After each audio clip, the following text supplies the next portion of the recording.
오늘 3일밤 예배에 주신 하나님의 말씀은 사도행전 9장 26절부터 31절까지의 말씀입니다. 신약성경 203쪽에 있는 사도행전 9장 26절부터 31절까지의 말씀,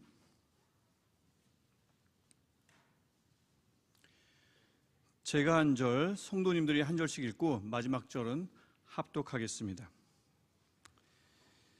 사울이 예루살렘에 가서 제자들을 사귀고자 하나 다 두려워하여 그가 제자됨을 믿지 아니하니, 바나바가 데리고 사도들에게 가서 그가 길에서 어떻게 주를 보았는지와 주께서 그에게 말씀하신 일과 다메섹에서 그가 어떻게 예수의 이름으로 담대히 말하였는지를 전하니라.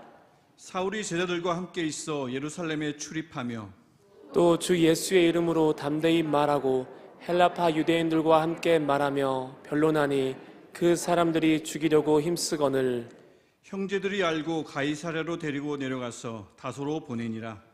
그리하여 온 유대와 갈릴리와 사마리아 교회가 평안하여 든든히 서가고 주를 경외함과 성령의 위로로 진행하여 수가 더 많아지니라. 아멘.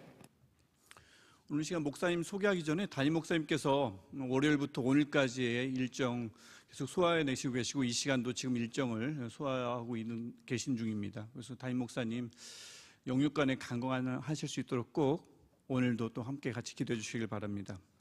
2주 전에 우리 특별히 우리 교회 부임하신 유재현 목사님 오늘 시간 함께 예배 드리며 또 설교를 하실 텐데, 지금 현재 5, 6곡을 맡아서 열심히 땀 흘리고 계십니다. 부임 후 첫 설교를 2022년 마지막 수요예배 때 하게 되었습니다. 우리 크고도 하지만 따뜻한 박수로 우리 함께 강단으로 모시겠습니다.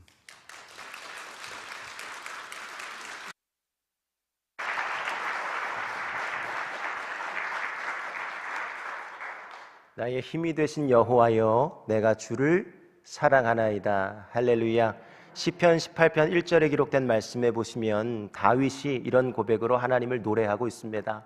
나의 힘이 되신 여호와여, 내가 주님을 사랑하나이다. 어떠한 상황과 환경 속에서도, 사건과 여건 속에서도 살아계신 하나님께서 나와 우리의 가정과 우리의 공동체와 함께하고 계시다는 그 믿음의 신뢰와 변함없는 중심이 우리 안에 있다면, 하나님께서는 그 상황과 사건도 반전의 역사를 이루어 주실 줄로 확신합니다.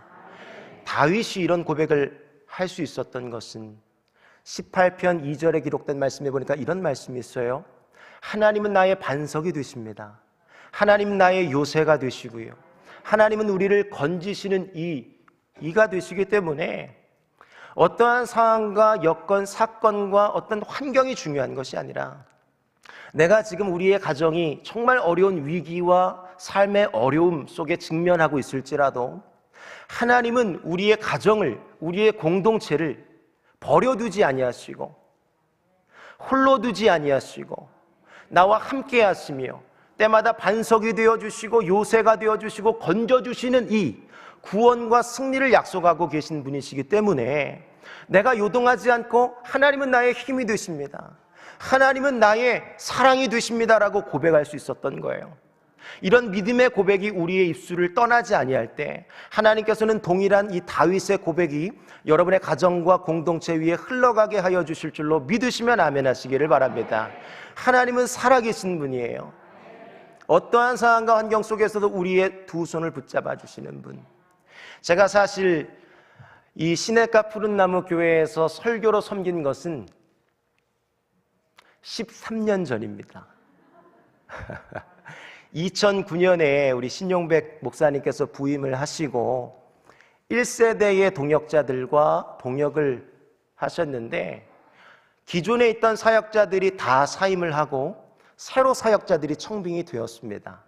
사실 부족하고 연약하지만 그때 당시는 제가 20대 후반 끝자락에 달리고 있었어요.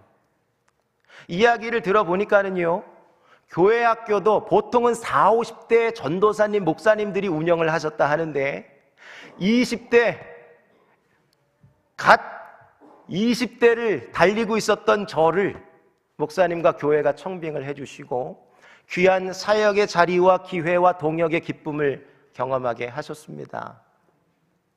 살아계신 하나님께서 이 자리에 저를 세우신 것은 나이가 중요한 것이 아니라 어떠한 상황과 환경 속에서도 네가 나를 보고 따라올 수 있는가, 주변에 어떤 편견 또 오해가 될 수 있는 언어, 네 마음의 비수가 되어서 꽂을 수 있는 그 환경 속에서도 네가 나만 보고 따라올 수 있는가를 주님은 훈련해 오셨어요.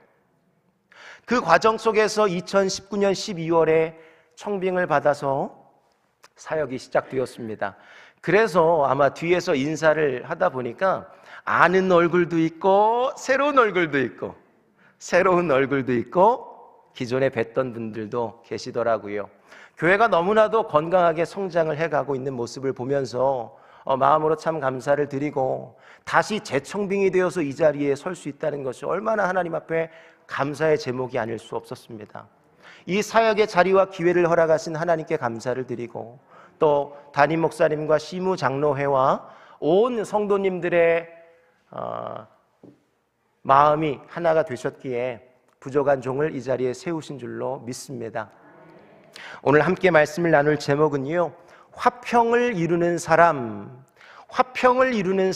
하는 말씀의 제목을 가지고 함께 은혜를 나누기를 원합니다.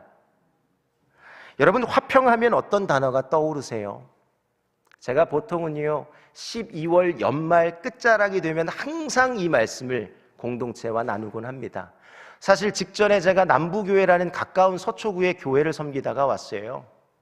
한 1000명 이상 부흥하던 교회가 담임 목사님을 파직하고 이 세상의 어떤 법정의 소송에 세우는 13번의 공판과 또 이런 과정 속에서 교회가 찢어지게 되고 500명으로 떨어져 가고 있었던 그 시기에 하나님이 남부교회로 저를 부르셨어요. 왜 이 교회로 하나님께서 저를 부르셨는가? 왜 하나님께서 그 자리로 나를 인도하셨을까를 고민하며 사역을 열심히 뛰었거든요. 그런데 하나님께서 사역을 하면 할수록 한 해, 두 해, 해를 거듭하며 사역의 현장 속에서 이 말씀이 오늘 저와 여러분들이 함께 교독을 하셨고 보고 계시는 이 말씀이 공동체 안에서 얼마나 중요한가 하는 것을 발견하게 하셨고 경험하게 하셨습니다. 그래서 새로운 어떤 사역이 시작되는 그 현장 속에서, 그리고 새로운 한 해를 준비하는 그 현장 속에서, 새로운 사람들을 청빙하고 세워가는 그 현장 속에서 하나님께서는 늘 이 말씀을 나누게 하셨어요. 직전 남부교회에서도 이 말씀을 나누고 왔습니다. 여러분, 화평을 이루는 사람은 어떤 사람일까요? 화평이라고 하는 단어를 제가 사전적으로 보니까 두 가지 의미가 있더라고요. 하나는 화목이라는 의미가 있습니다. 또 하나는요, 평온이라는 의미가 있어요. 이 화평이라는 것은요, 화목하다, 평온하다라는 의미가 있거든요.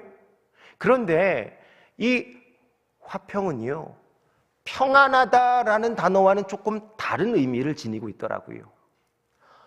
화평이 평안인 것 같은데요, 그냥 평안이라는 단어와 화평이라는 단어는 조금 차이가 있다는 것을 발견하게 되었습니다. 화평이라는 단어는요, 공동체를 전제하고 있는 단어예요. 평안은요, 개인적으로도 누릴 수 있는 것입니다.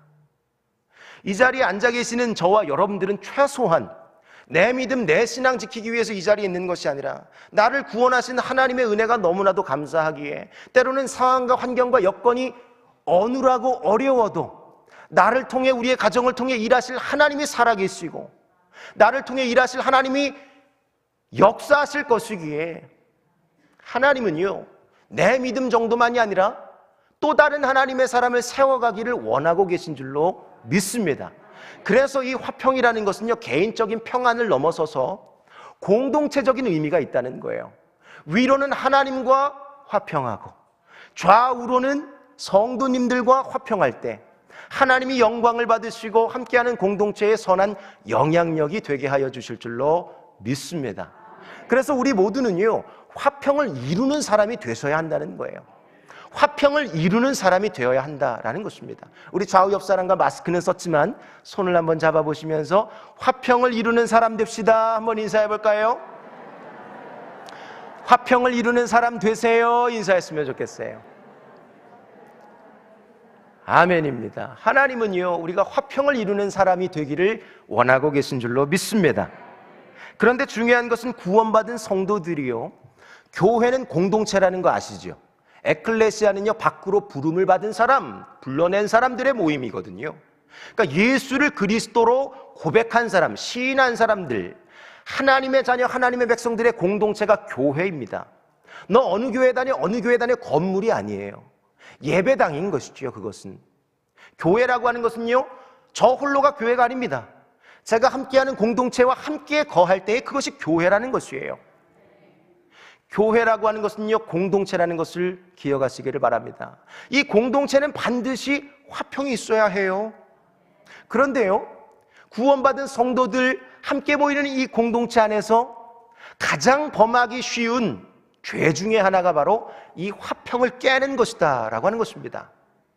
하나님은 화평을 이루기를 원하시는데, 이루어 가기를 원하시는데, 우리 안에는 공동체를 이루다 보니 머리는 그리스도 예수이지만 손과 발과 역할이 다 다르고 각양각색의 특색을 지니고 있기에 우리 구역 안에서도, 교회 안에서도, 교구 안에서도 나와 조금 다른 누군가를 이해하거나 품거나 용서하거나 싸매어가는 것이 아니라, 어떤 면에서는 물론 잘하고 계시겠지만, 아니 어떻게 이럴 수가 있는가, 아니 어떻게 이런 모습이, 이런 언어가, 이런 제스처가 드러날 수가 있는가, 이래서 어떻게 집사인가 권사인가 장로인가 안수 집사님인가, 이게 어떻게 목사인가 라고 하는 이야기가 교회 안에서뿐만 아니라 세상 속에서는요, 교회를 기독교가 아니라 개독교라고 말하고 있는 것은, 하나님은 우리를 빛과 소금으로 부르셨지만 이미 마태복음 5장에 보시면 우리를 부르셨어요. 너희는 빛과 소금이야 라고 명명하셨습니다.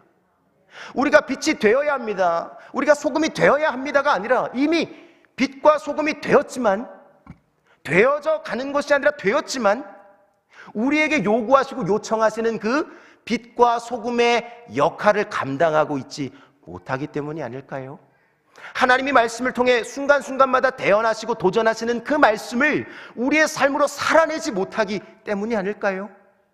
저는 이 말씀을 보면서 구원받은 성도들에게 가장 중요한 것은, 이 공동체와 교회 안에 가장 중요한 것은 화평을 이루는 것인데, 머리로는 알고 있지만 잘 되지 않는 연약함이 발견되는 현장 속에서, 이것은 누군가를 향한 비수를 날리고 비난하려고 하는 것이 아니라 제 삶을 돌아보며 점검하며 함께 우리의 공동체를 점검하며 돌아보기를 원하는 마음으로 이 말씀을 나누기를 원하는 것이에요. 하나님은 우리가 화평하기를 원하십니다. 그런데요, 이 화평을 깨는 존재가 있다는 것을 또한 기억하십시오. 사마귀 들어보셨습니까? 사마귀 아세요? 곤충이 아닙니다. 여러분들이요, 사 한번 외쳐주세요. 이니셜이에요. 이니셜. 한번 외쳐볼까요? 사탄, 마귀, 귀신들. 어떻게 하셨어요? 사탄, 마귀, 귀신들은요, 하나님이 기뻐하지 않는 것을 찾아다가 행하는 존재라는 사실이에요. 그래서 하나님이 거룩한 교회 공동체로 우리를 부르셨지만, 이 공동체 안에서 순간순간마다 분리와 분열이 일어나고 있는 것은 우리가 눈으로 목도하지 못해서 그렇지, 지금 이 순간에도 예배하는 현장 속에서 사탄, 마귀, 귀신들이 하나님을 예배하지 못하도록, 또 하나님의 말씀을 이루지 못하도록 우리의 영혼과 삶을 뒤흔들고 있기 때문에 우리의 공동체가 흔들릴 수밖에 없고 분열과 분리가 나타날 수밖에 없다는 것이에요. 그러나 저는 여러분들에게 도전합니다. 어떠한 어둠의 영적 권세가 우리의 삶을 뒤흔들지라도, 우리의 공동체를 분열시키고 분리시키려 할지라도, 에베소서 2장 2절 말씀해 보니까 공중 권세를 잡은 자들을 따르는 자가 있다. 세상을 따르는 자가 있다. 그 따르는 자가 누구인가? 악한 영적인 권세가 있거든요. 역사는 영이 있다고 그랬어요. 그 역사는 영을 따라 행하는 사람들이 있는데, 최소한 수요 예배에 함께하는 저와 여러분들은요, 사탄, 마귀, 귀신의 세력을 따라가는 것이 아니라 하나님과 하나님의 말씀을 붙잡아 믿음으로 서서 우리의 영적 지대는 말씀 위에 서는 것인 줄로 믿습니다. 우리의 영적 안전지대는요, 말씀 위에 서는 것인 줄로 믿으시면 아멘 하시기를 바랍니다. 하나님의 말씀과 기도라고 하는 이 두 기둥을 붙잡고 믿음으로 씨름할 때에 거룩한 하나님의 나라를 살아내려고 그런 몸부림과 제스처가, 언어와 삶이 우리 안에 구현되기 시작할 때에 하나님이 여러분 한 사람 한 사람 한 영혼을 통하여서 놀라운 일들을 행하여 주실 줄로 믿습니다. 하나님은 화평을 이루는 사람 되기를 원하세요. 이 화평을 이루는 사람이 어떤 사람인가? 첫째, 위로하는 사람인 줄로 믿습니다. 어떤 사람이라고요? 위로하는 사람이라고 말씀하고 계세요. 여러분, 이 위로라고 하는 것은요, 비슷한 동의어가 있어요, 유의어가 있어요. 그것은 바로 격려입니다. 위로는 곧 격려라는 것이지요. 화평을 이루는 사람은요, 위로와 격려가 아주 자연스러운 사람을 말하는 거예요. 여러분들은요, 주변에 이 공동체와 함께할 때 위로와 격려를 하고 계세요? 아니면 비난과 비판을 하고 계세요? 나 자신을 점검할 수 있기를 바라고 우리의 공동체가 다시 한번 하나님의 거룩한 정도를 걸어갈 수 있기를 바랍니다. 오늘 제가 말씀을 나누려고 사무실에 본문과 제목을 드렸거든요. 화평을 이루는 사람. 이 말씀을 함께 나누려고 본문과 제목을 드렸는데 우리 조영광 목사님께서 그대 이름은 유다. 그래서 제가 그랬어요. 유다는 아니고요, 오늘 본문은 바나바입니다. 앞으로 해도 바나바, 뒤로 해도 바나바, 바나바입니다. 바나바가 어떤 삶을 살았길래 이토록 화평을 이루는 삶을 살아내었는가? 사도행전 4장 36절 말씀을 띄워주시고 함께 읽겠습니다. 사도행전 4장 36절입니다. 시작. 구브로에서 레위족 사람이 있으니 이름은 요셉이라 사도들이 일컬어 바나바라 번역하면 위로의 아들이라 하니. 아멘입니다. 바나바가 등장하죠. 바나바에게 본명이 있었다는 것을 가르쳐주고 있습니다. 우리는 성경을 보면서 바나바는 많이 들어오셨는데 바나바에게 본명이 있었다는 거예요. 실제 이름이 있었다는 것이죠. 그 이름을 사도행전 4장 36절은 이렇게 말합니다. 요셉. 요셉이 이 바나바의 본명이었다는 거예요. 그런데 왜 요셉이라는 이름을 두고 바나바라고 불려졌고 우리의 머릿속에는 바나바라고만 기억되고 있었을까요? 바나바라고 하는 이름을 번역해 보니 위로의 아들이라 그랬어요. 바나바가 얼마나 위로의 달인이었으면, 얼마나 위로를 격려를 잘했으면 그의 본명이 있었음에도 불구하고 바나바 번역해드리면 위로의 아들이라 라고 불렸을까요? 저는 이 말씀을 보면서 이 말씀은요, 바나바가 자기 이름을 자칭이라고 부르는 것이 아닙니다. 나를 바나바라고 불러줘가 아닙니다. 난 바나바야 라고 말하지 않았어요. 자칭 명칭이 아닙니다. 4장 36절은 주변 사람들이 바나바를 볼 때 이렇게 불러줬다는 거예요. 우리의 믿음이 눈으로 보여져야 할 줄로 믿습니다. 우리의 삶은요, 우리의 어떤 개인적인 영역으로만 끝나서는 안 돼요. 내가 가진 믿음이 있다면, 내 안에 믿음이 있다면, 내가 예수 안에서 예수와 동행하고 살아간다면 내 안에 그 믿음을 증명할 수 있는 증언이 나타나야 할 줄로 믿습니다. 사도행전 1장 8절은 그것을 증인이라고 말하는 것이에요. 지난주에 제가 새가족부 모임에 나갔다가 사도행전 1장 8절 말씀을 나누었는데요, 그 말씀의 증인이라고 하는 단어는 세 가지 의미가 있어요. 하나는요, 증언이라는 의미가 있습니다. 여러분, 증언이라고 하는 것은 법정 용어거든요. 본 것을, 들은 것을 말하는 사람이 증인 아니겠습니까? 내가 보지 않았고 들은 것이 없으면 말할 수 없는 거예요. 내가 보았기 때문에 말하는 것이고 들었기 때문에 말할 수 있는 것이지요. 사역의 현장 속에서 예수님과 동행하며 내가 보았던 것, 내가 들었던 것, 내가 경험했던 것을 말하는 사람이 바로 증인들이었던 거예요. 증인은 증언이라고 하는 의미가 있습니다. 또 하나는요, 파장이라는 의미가 있어요.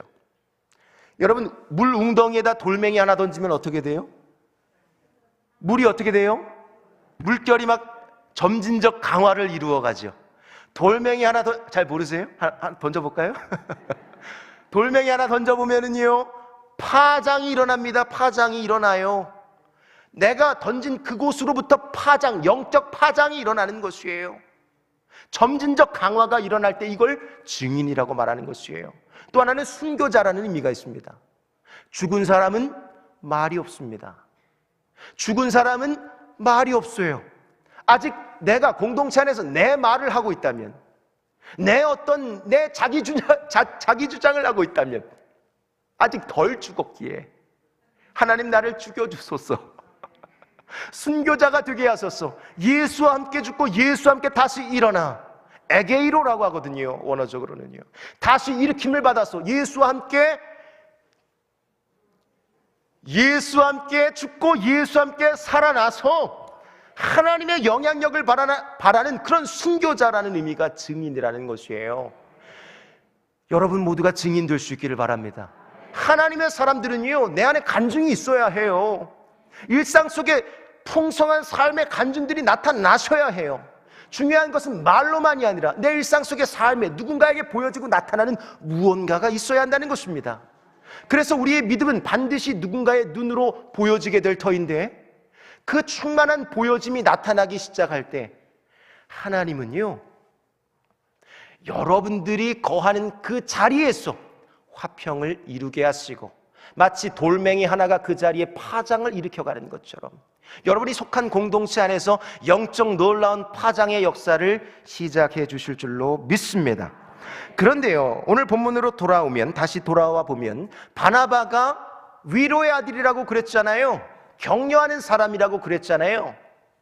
물론 성품도 좋았을 거예요. 어느 본문에 보니까 바나바는 좋은 사람이라, 이런 착한 사람이요, 이런 본문도 있거든요. 나중에 성경 찾아보시면 천성적으로 성품도 좋았어요. 그런데 이게 사실 인간적인 어떤 의지만으로는 잘 되지 않습니다. 내가 아무리 착해도, 법 없이 사는 사람이라 할지라도 내 힘과 능력에는 한계가 있다는 것을 기억하십시오. 연약함이 있을 수 있어요. 그래서 성경은 저와 여러분들에게 이 말씀을 도전합니다. 사도행전 11장 24절 띄워주시고 함께 읽겠습니다. 사도행전 11장 24절 시작. 바나바는 착한 사람이요 성령과 믿음이 충만한 사람이라 이에 큰 무리가 주께 더하여지더라. 아멘입니다. 바나바는 어떤 사람이라고요? 좌우 옆 사람의 얼굴을 살피면서, 당신은 착한 사람입니까? 착한 사람 되기를 원합니다. 나도 착한 사람 되기를 원하고 당신도 그렇게 되기를 원합니다. 중요한 것은 내가 아무리 착하다 할지라도 내게는 연약함이 있습니다. 그래서 성경은 이 말씀을 권면하고 있는 거예요. 성령과 믿음이 어떤 사람? 충만한 사람이었다는 거예요. 바나바는 착하기만 하지 않았어요. 착함뿐만이 아니라 플러스 알파 뭐가 있었어요? 성령과 믿음이 충만했던 사람. 그러다 보니까 이 큰 무리가 주께 어떻게 돼요? 더하여지는 은혜가 있었던 거예요. 여러분 한 사람 한 사람이요 성령과 믿음으로 충만해지면 여러분의 속한 공동체가, 여러분이 함께하고 있는 지체들과 그 영역이 점점 더 부흥하게 될 줄로 믿습니다. 이게 제 말이 아니에요. 하나님의 말씀인 것이지요. 이에 그리하여 그러므로 큰 무리가 되었다는 것이에요. 여러분 사도행전 6장 5절 말씀, 6장의 말씀에 보면 사람을 세웁니다. 사역과 일을 하다 보면 우리 담임 목사님 홀로 감당할 수가 없어요. 그래서 장로님도 임직을 하는 것, 장립을 하는 것입니다. 그래서 권사님을 세워놓는 거예요. 그래서 집사님들, 권찰님들을 임명하는 것입니다. 여러분 혼자서는 다 감당할 수가 없어요. 물론 아무리 탁월한 달란트와 재능과 은사와 달란트가 있을지라도 홀로 가다 보면 어려움이 있어요. 예전에 TV 보니까 강호동이 이런 명언을 자주 하더라고요. 혼자 가면 쉽게 갈 수 있지만 함께 가면 끝까지 간다는 아프리카의 속담이 있습니다.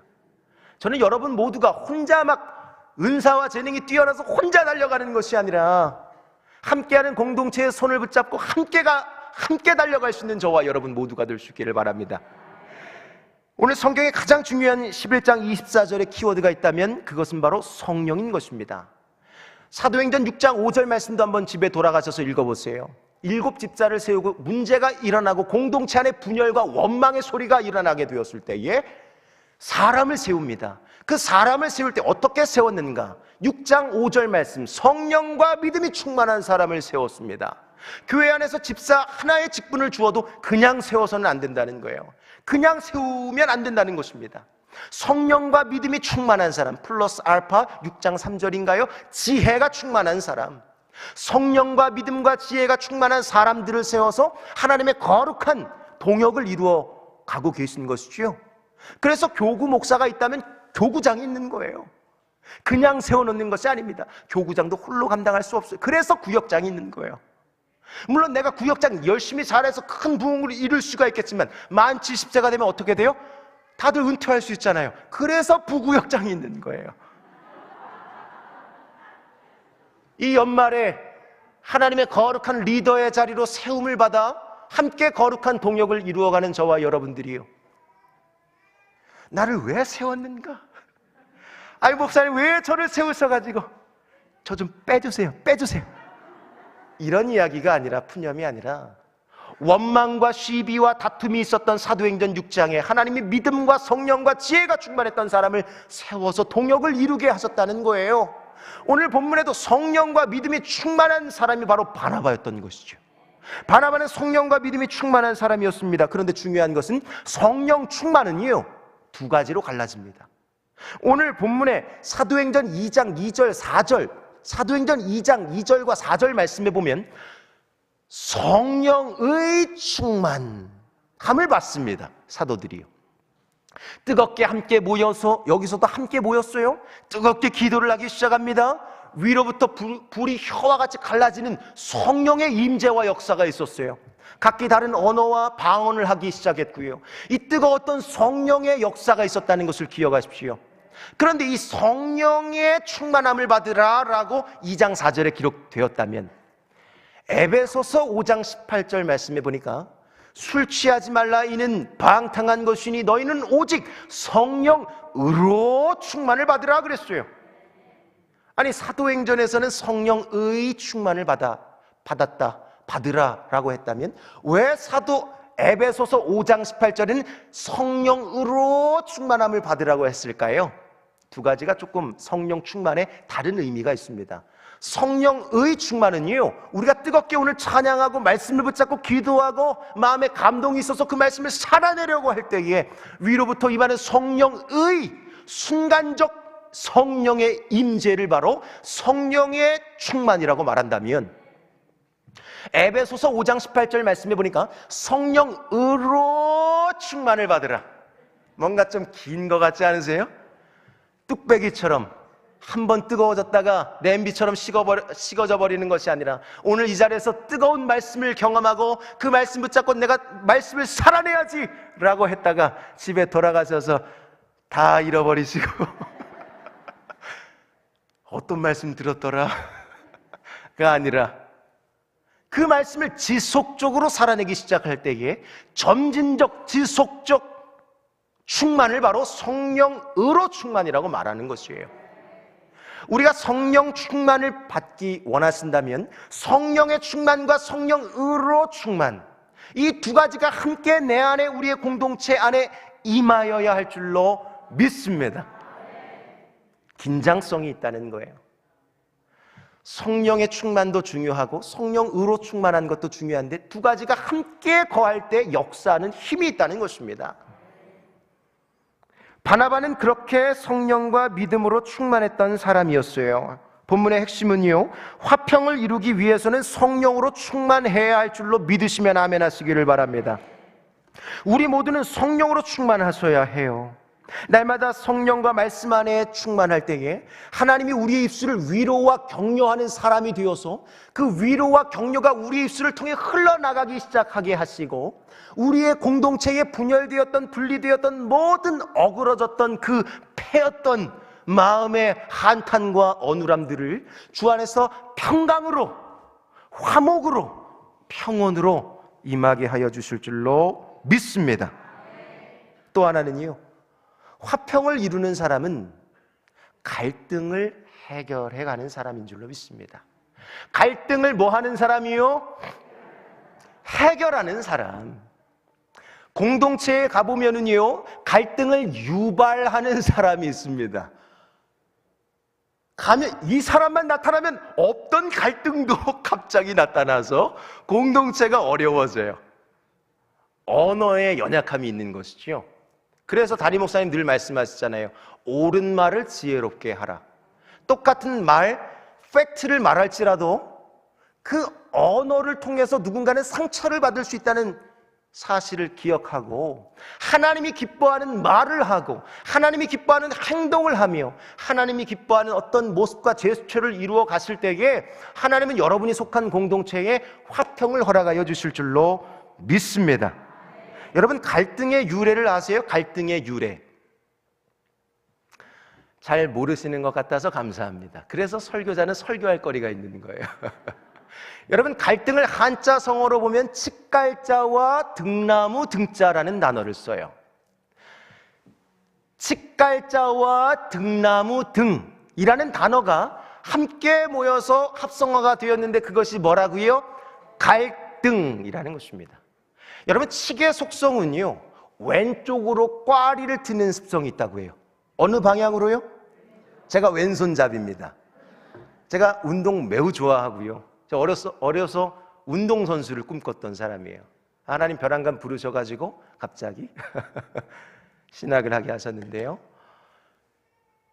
칡은 왼쪽으로 꽈리를 트는 습성이 있어요. 본래 성향, 본질 자체가. 그런데 등나무는요, 오른쪽으로 꽈리를 트는 습성이 있어요. 오른쪽으로 꽈리를 틉니다. 그러니까 왼쪽으로 꽈리를 트는 사람과 오른쪽으로 꽈리를 트는 사람은 본래 본질과 속성이 그렇기 때문에 나쁜 것은 아니지만 둘이 공동체 안에서 만나면 어떻게 돼요? 찔그락 짤그락 우광탕탕 뭐 이런 합성어가 나타나게 되는 거예요. 칡은 왼쪽으로, 등나무는 오른쪽으로 꽈리를 트는 속성이 있어요. 그런데 이 둘이 만나서 서로 본인의 방향, 자연스럽게 만나는 만남 자체가 꼬인다 이 말이에요. 이 꼬여져가는 이 얽히고 설키는 이 관계의 모습을, 그 형상을 보고 나타난 단어가 뭐라고요? 갈등. 공동체에 가보면 칡이 있어요. 어떤 공동체에 가보면 등나무가 있어요. 칡이 등나무를 보면 하나같이 마음에 들지 않아요. 아니, 어떻게 같은 말을 해도 이렇게 할 수가 있는가? 천성이 맞지가 않아. 이런 사람이 있을 수 있어요. 칡이 있고, 그럼 칡만 그럴까요? 등나무에게 가서 물어보면, 아니, 어떻게 칡 같은 사람이 있을 수 있냐 말이죠. 여러분의 구역 안에서, 교구 안에서, 가정 안에서, 가족, 공동체, 지체들 안에서, 직장과 사업회장, 일터 안에서 칡이 있을 수 있고 등나무가 있을 수 있어요. 그런데 이 칡과 등나무는 자연스럽게 만나면 형성되는 것이 얽히고 설키는 갈등이라는 사실을 기억하십시오. 그렇다면 이미 구원받은 하나님의 자녀된 저와 여러분들이요, 그런 공동체의 분리와 분열, 얽히고 설킨 그런 문제의 현장 속에서 여러분들은 같이 가서 불난집에 석유를 들이부어야 할까요? 난 또 다른 잡종이다, 얘 받아라 해야 할까요? 아니면 갈등을 해결해가는 사람이 되어야 할까요? 후자가 되어야 할 줄로 믿습니다. 얽히고 설키는 그 현장은요, 스스로가 풀 수 없다는 것이에요. 이 단어의 어원, 유래 자체가 칡은 계속 왼쪽으로 틀고 등나무는 계속 오른쪽으로 틀어가기에 서로는 만나면 무조건 꼬이는 것이 자연스러운 현상이고, 그 현장 속에서 아픔이 있고 상처가 있고 눈물이 있고 슬픔이 있고 연단이 있고 고난이 있는데 이것을 나 스스로 풀 수 없다는 것입니다. 그럼 이걸 누가 풀어줘야 될까요? 귀하신 여러분들 한 분 한 분이 가셔서 그 공동체의 분열을, 갈등을 풀어가 주셔야 할 줄로 믿으시면 아멘 하시기를 바랍니다. 바나바가 이런 갈등을 해결하는 사람이었다는 거예요. 사도행전 9장에 보니까는요, 사울이 예수님을 만나는 장면이 나타납니다. 예수님을 인격적으로 만났어요. 사울아, 사울아, 사울아. 누구십니까, 주님? 깜짝 놀랐어요. 사울은 사도행전 9장에 보니까는요, 예수 믿는 사람 잡아 죽이려고 공문서, 아예 공적인 문서에다가 도장받으러 지금 다메섹을 가고 있었거든요. 그런데 그 현장 속에서 예수님 나타나셔서 예수님을 인격적으로 눈으로 보고 경험했던 것입니다. 음성이 들렸어요. 그 순간 눈은 멀었지만 음성은 들렸던 것이죠. 사울아, 사울아, 나는 네가 박해하는 예수라. 나는 네가 박해하는 예수야 라는 음성과 함께 사도 바울이 예수님 인격적으로 만났습니다. 예수님 만나면 기적이 일어나고요, 예수님 만나면 역사가 일어나는 줄로 믿습니다. 예수 믿기 전과 후가 달라야 한다는 것이에요. 사울은 그 삶을 살아내었던 사람입니다. 그래서 사울은요, 이전과 이후가 완전히 달랐어요. 내가 예수 믿기 전에는 핍박하고 잡아 죽이는 사람이었다면, 갈등을 유발해가는 사람이었다면, 내가 이제 예수 믿고 나니 이제는 과거를 청산하고 이 공동체의 어려움을 위해서 먼저 뛰어드는, 그 예수를 핍박했다면 이제는 전하는 사람이 되었던 거예요. 그런데 그 사울의 진심을 알아주는 사람이 있었을까요? 없었을까요? 어떻게 하셨어요? 없었어요. 아니, 나는 이전에는 핍박했지만 다 청산했고 예수님 만났고 내가 예수님 어떤 음성을 들어서 어떻게 하기를 원하시는지 또 그 삶을 살아내어가고 있었는데, 하나님 기뻐하고 하나님 말씀을 살아내고 있었는데 사울이 아무도 믿어지지 않는 거예요. 오늘 본문에 보니까는요, 사도행전 9장 26절에 보니까 이런 말씀이 있어요. 사울이 예루살렘에 가서 제자들을 사귀고자 하나 다 두려워하여 그가 제자됨을 믿지 아니하니, 믿어주지를 않는 거예요. 나 예수님 만났습니다. 나도 이제 같이 복음 전하는 증거자가 될 거예요. 나도 이 공동체에 받아주세요. 나 새 가족인데요. 이제 이 공동체에 들어오기를 원해요 라고 찾아갔는데 아무도 믿어주지 아니하니 그랬어요. 그런데 안타까운 것은 그 믿어주지 않았던 사람을 성경이 놓치지 않고 기록했어요. 제자들과 사도들이었어요. 먼저 부름을 받았던 교회 공동체가 나를 받아주지 않았고, 먼저 존재했던 그 구역이 나를 받아주지 않았고, 교회 목회자들이 나를 받아주지 않았으며, 제자와 사도들, 다시 말하면 오늘 우리 교회에서 일선에서 사역을 하고 있다는 그 리더들이 새 가족을 혹은 나와 다르다는 그 어떤 사람을 공동체 안으로 받아주지 않고 있었다는 것을 성경이 지금 말씀하고 있는 것입니다. 그런데 그 과정 속에서 27절, 28절 말씀에 보면 나를 아무도 믿어주지 않았는데, 내 말을 아무도 신뢰하지 않았는데 그 말을 신뢰하고 믿어줬던 사람이 있었던 거예요. 그 사람이 누구냐면 바나바였던 것입니다. 27절, 28절을 함께 읽겠습니다. 시작. 바나바가 데리고 사도들에게 가서 그가 길에서 어떻게 주를 보았는지와 주께서 그에게 말씀하신 일과 다메섹에서 그가 어떻게 예수의 이름으로 담대히 말하였는지를 전하니라. 사울이 제자들과 함께 있어 예루살렘에 출입하며, 아멘. 27절, 28절, 27절 서두에 보니까 누가 나타났어요? 바나바가 나타나서 바나바가 사울의 손을 붙잡고 그 공동체로 찾아가고 있는 것입니다. 나를 믿어주지 않았고 나와 마음이 맞지 않았던 그 공동체, 나와 분열과 분리가 있었던 그 공동체에게 내 손을 붙잡고 찾아가 주어서 지금 바나바가 이 갈등을 해결하고 있었던 거예요. 27절 말씀해 보니까요, 사도들에게 가서 사울이 예수님 어떻게 만났는지, 또 예수님께서 그에게 어떤 말씀을 주셨는지, 이런 하나하나 구체적인 이야기를 사울이 했던 것이 아니라 바나바가 해 주었다는 것이에요. 그래서 28절, 사울이 제자들과 함께 있을 수 있게 되었다는 것입니다.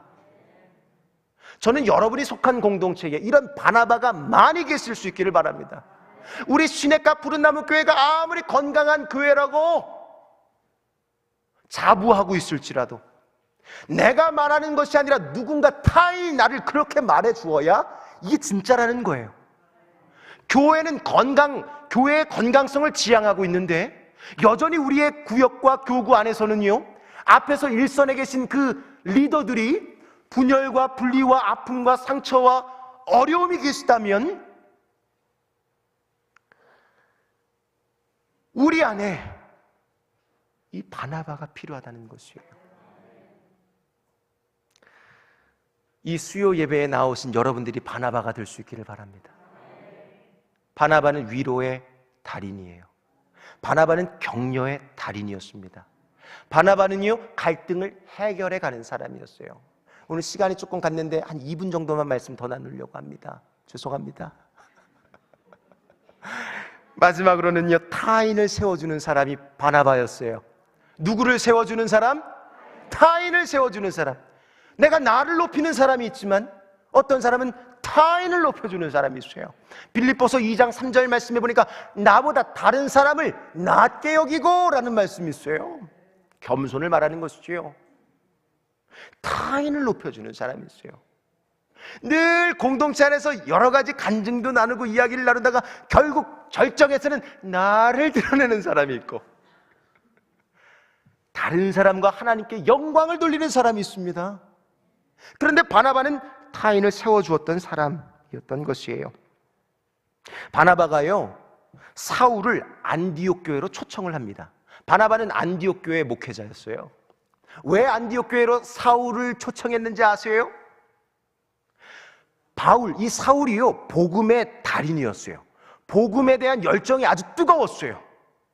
그래서 예수님 만나자마자 복음을 전하러 다녔잖아요.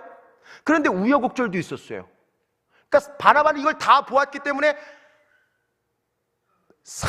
바울의 그 은사와 달란트를 잘 알고 있었던 것이지요. 그래서 그의 은사를 세워주려고 안디옥 교회로 불렀던 것입니다. 바나바도 뛰어난 사람이에요. 말씀 사역자였어요. 그런데 담임 목사님께서 부교역자를 이 자리에 세우시고 사울아 말씀을 강론하라, 이런 이야기가 안디옥 교회에 있었다니까요. 사도행전 11장 25절 26절을 빠르게 읽어드리면 25절, 바나바가 사울을 찾으러 다소에 가서 26절, 만남에 안디옥에 데리고 와서 둘이 교회에 1년간 모여 있어 큰 무리를 가르쳤고 제자들이 안디옥에서 비로소 그리스도인이라 일컬음을 받게 되었더라. 아멘. 바나바가 누구를 찾아왔어요? 사울을 데려왔어요. 안디옥 교회로. 왜 데려왔어요? 말씀 전하게 하려고, 복음 전하게 하려고, 그의 은사와 달란트를 극대화시켜 주려고. 내가 어떤 자리에 가서 나 이거 잘하거든요, 나 이거 잘해요, 나 좀 세워주세요, 그게 아니에요. 바나바가 사울의 은사와 달란트를 알았던 그 바나바가 시기와 질투의 시선으로 바라보는 것이 아니라, 더 쉽게 이해하기 쉽게 예를 들어드리면 2022년 교구장 구역장들이 나보다 더 탁월한 누군가를 부구역장과 구역장을 데려다가 교구장으로, 구역장으로 세워가며 이 아름다운 동역과 사람을 세워가는 일들을 바나바가 했다는 거예요. 그리할 때 사도행전 9장 31절을 마지막으로 읽고 마치겠습니다. 사도행전 9장 31절 이런 말씀이 있어요. 함께 읽겠습니다. 시작. 그리하여 온 유대와 갈릴리와 사마리아와 교회가 평안하여 든든히 서가고 주를 경외함과 성령의 위로로 진행하여 수가 더 많아지니라. 아멘입니다. 여러분, 우리 교회가 건강한 교회가 되기를 원하세요? 우리 교회가 점진적 강화, 이 지역을 바꾸고 서울을 품고 열방으로 나아가기를 원하세요? 그러려면요, 맨 뒤에 있는 수가 많아지는 것만 주목해서는 안 돼요. 어떻게 해서 수가 많아졌는지를 보셔야 합니다. 성경에 보니까는요, 주를 경외했어요. 성령의 위로로 진행을 했다, 이 말입니다. 위로와 격려가 있었다는 거예요. 슬퍼하고 있는 그들에게 찾아가서 하나님의 사랑을 전하는 그 바나바의 역할들을 우리 교회 안에서 감당해 갈 때에 갈등이 있는 그곳에 갈등을 유발시키는 것이 아니라, 내가 보니까 정말 그렇더라, 이게 아니라, 권사님, 이 집사님은 그런 분이 아닙니다. 집사님, 이 권사님은 그런 분이 아니에요. 갈등을 해결하는 누군가, 그 바나바의 역할을 감당할 때에, 나보다 타인을 세워가는 이 아름다운 동역의 연합을 이루어갈 때에, 하나님은 저와 여러분들을 통해 우리 교회가 이 지역에 수가 더 많아지더라, 서울을 품고 열방으로 나아가 하나님 모르는 그 누군가에게, 상처로 얼룩진 그 누군가에게 거룩한 영향력이 되게 하여 주실 줄로 믿습니다. 그 은혜가 오늘 이 밤에 흘러갈 수 있게 되시기를 예수님의 이름으로 축원을 드립니다. 함께 기도했으면 좋겠는데요. 하나님, 내가 위로하는 사람 되게 하여 주시옵소서. 하나님, 내가 갈등을 해결하는 사람 되게 하여 주시옵소서. 나를 드러내는 것이 아니라 타인을 세워주는 사람 되게 하여 주시옵소서. 바나바가 그랬던 것처럼, 바나바가 있었기에 사울이 존재할 수 있었던 것처럼, 오늘 이 자리에 나를 부르신 것은 우리의 공동체에 이 바나바가 필요하기 때문인 줄로 믿습니다. 하나님, 내가 이 바나바의 역할을, 영향력을 감당하게 하여 주시옵소서. 여러분의 공동체를 품고, 우리 교회 공동체를 품고 다 함께 주여 한번 간절히 부르심으로 기도로 나아가는 시간을 갖도록 하시겠습니다. 기도합니다. 주여, 살아계신 아버지 하나님, 주의 은혜와 사랑을 진심으로 감사를 드립니다. 오늘 이 밤에 우리를 이 자리에 거름하게 하신 하나님의 분명한 계획과 섭리가 계신 줄로 믿습니다. 하나님, 우리의 가정에, 우리의 공동체에 분열과 분리는 예수의 이름으로 떠나가게 하시고, 이 사탄, 마귀, 귀신들의 어둠의 영적 권세가 역사하는 것이 아니라 오늘 나를 통해 임하여 주어서 성령의 임재와 성령의 역사가 나로부터 시작이 되어서 그 성령의 충만과 성령으로 충만하여서 하나님, 우리 공동체가 화평을 이루어가게 하여 주시옵소서. 위로와 격려가 갈등을 해결해가는, 타인을 세워가는 그런 거룩한 공동체가 되게 하여 주시옵소서. 나 때문에 상처받은 누군가가 있다면 이 시간 성령 하나님 찾아가 주시기를 원합니다. 내 언어 때문에, 내 제스처 때문에, 내 행동 때문에 마음이 상하여 주저앉아 있는 누군가가 있다면 하나님, 내가 바나바가 되게 하여 주시옵소서. 하나님, 내가 바나바가 되게 하여 주시옵소서. 하나님은 우리가 바나바가 되기를 원하고 계신 줄로 믿습니다. 나에게도 바나바가 필요하지만 나도 바나바가 되어서 하나님의 기쁨과 영광이 되게 하여 주시옵소서. 오늘 이 밤에 성령님 역사하여 주시기를 원합니다. 공동체가 주 안에서 하나가 되게 하여 주시옵소서. 성령의 역사는 하나 되게 하는 역사인 줄로 믿습니다. 그 은혜가 오늘 이 밤에 말씀을 붙잡고 기도하는 우리의 공동체로부터 시작되게 하여 주시옵소서. 교회가 든든히 서가게 하시고 주를 경외함과 성령의 위로로 진행하여 수가 더욱 많아져가는 시내가 푸른 나무 교회가 되게 하여 주시옵소서. 살아계신 아버지 하나님, 주의 은혜와 사랑을 진심으로 감사를 드립니다.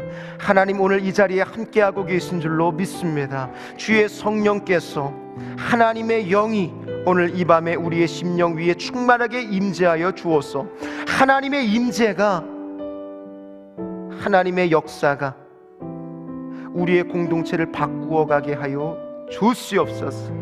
화평을 이루어가는 사람 되어 살아가기를 원합니다. 하나님, 내 입술이 위로와 격려로 가득하게 하여 주시옵소서. 갈등을 해결해가는 사람 되게 하여 주시옵소서. 누군가를 세워가는 거룩한 이 교회의 건강성이 나로부터, 우리의 구역과 교구로부터 시작되게 하여 주옵소서. 하나님, 이 일을 위해 우리를 부르신 줄로 믿습니다.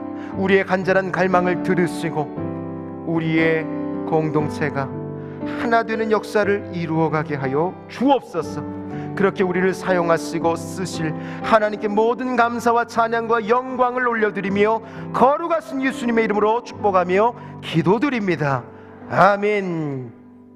하늘에 계신 우리 아버지, 아버지의 이름을 거룩하게 하시며 아버지의 나라가 오게 하시며 아버지의 뜻이 하늘에서와 같이 땅에서도 이루어지게 하소서.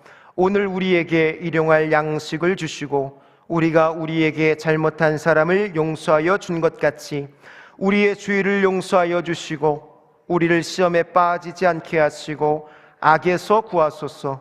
나라와 권능과 영광이 영원히 아버지의 것입니다. 아멘.